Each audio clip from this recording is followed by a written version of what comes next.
ஸ்ரீமதே ராமானுஜாய நமஹா. மீன மாதம் விசாக நட்சத்திரம் எல்லாருக்கும் ரொம்ப பிரசித்தமான தினம்.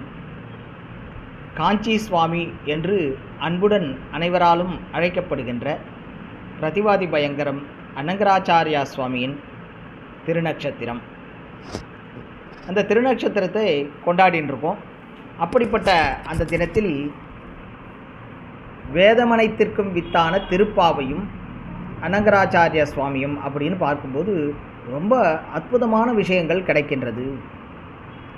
நம்ம அனைவருக்கும் தெரிஞ்சது, மார்கழி மாதத்தில் திருப்பாவை உபன்யாசம் அதனுடையது ரொம்ப ரொம்ப இன்றளவும் ஏற்றத்துடன் பல இடங்களிலும் உபன்யாசங்கள் நடைபெற்று வருகின்றது. அதில் நாம் அனைவருக்கும் தெரிந்த ஒரு விஷயம், தினமுமே திருப்பாவையை அனுசந்தானம் செய்ய வேண்டும். அதையும் அதனுடைய பொருள் உணர்ந்து கற்றால் இன்னும் மேன்மை.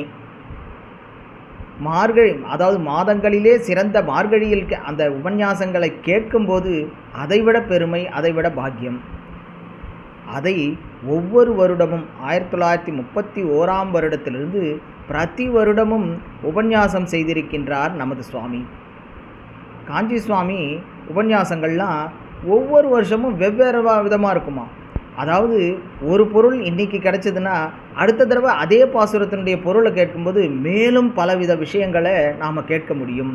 அவருடைய உபன்யாசங்களை கேட்பதற்கென்னே ஒரு தனி கூட்டம் எங்கே நடந்தாலும் போவார்கள். அப்படிப்பட்ட ஒரு உபன்யாசமாக அமைந்திருந்தது நம்முடைய சுவாமியினுடைய உபன்யாசங்கள்.